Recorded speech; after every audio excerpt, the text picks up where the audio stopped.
Okay, so my problem with the starter is I'm removing it for a new one, and this part right here, this is the Haynes manual, the armature and maybe the bearing seem to have like broken off inside where it connects with like the transmission housing.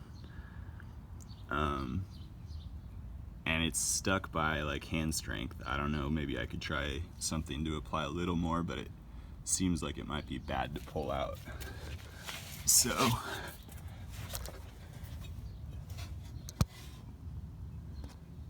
see that? That's where the starter mounts and goes into the transmission housing.